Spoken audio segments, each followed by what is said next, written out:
the asshole for not giving my husband my escape money when I saw that we were financially struggling. I'm a 34-year-old female, have recently ran into a situation with my husband, who's a 37-year-old male, and I'm curious about if I am the asshole here or not.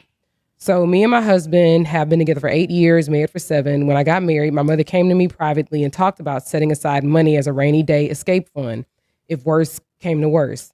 My husband has never showed any signs of being dangerous and rarely even gets upset, but the way my mother talked about it, it seemed like a no-brainer to have. When me and my husband, I really don't like that. When my husband and I got together, we agreed I would be a stay-at-home wife. We are both child-free, so that was never a concern. My husband made a comfortable mid-six-figure salary. All was good until about 2 years ago. He was injured at work in a near-fatal accident. Between hospital bills and a lawsuit that we lost that ate up nearly all of our savings, I took a part-time job while my husband was recovering.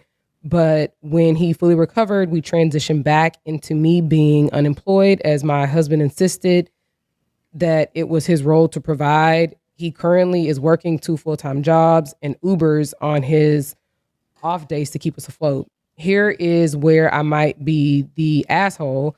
I do all of the expense management and have continued to put money into my escape account, although I significantly decreased from $750 a month to just $200 a month.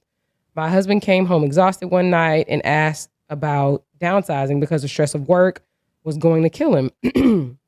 I told him downsizing would not be an option as I had spent many years making our house a home and offered to go back to work. He tried to be nice, but basically told me that me going back to work wouldn't make enough. After an argument, my husband went through our finances to see where we could cut back. He was confused when he saw that I had regular occurring withdrawals leading back years and asked me about it. I broke down and revealed my money to him. My money. Which now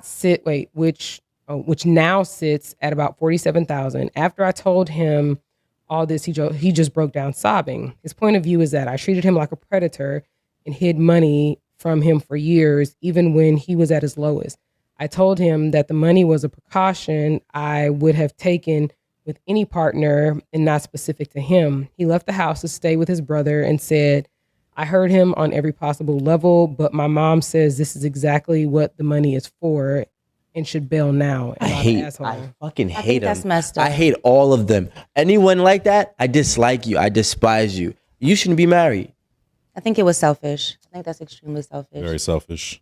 Okay, go ahead. She keeps saying my escape, my money, my. And it sounds like she's getting terrible information from her mother, who probably went through something with her ex or in her past. And she's already said that he wasn't abusive or he wasn't dangerous. So that was never a marriage. Can I play devil's advocate No, real quick you can't. before we start getting on the same page on the couch? No. My There's no need to play devil's advocate. Well, my only statement in playing devil's advocate is I think that her mom gave her that advice because her husband insisted that she was a stay-at-home wife, which means she would have, her money would have come from him, his money, her money, or whatever. But in the case that they got divorced, I don't know what their divorce agreement or if she signed a prenup or anything like that. I don't know. But I think that was just advice so that she'd have something for herself. Mm-hmm. Because you can't just be at home twiddling your fingers, just being like, okay, well, I can only get money if he gets money. And if he's not getting money, then I don't have shit to do. Well, 6 out of the 8 years that they were together,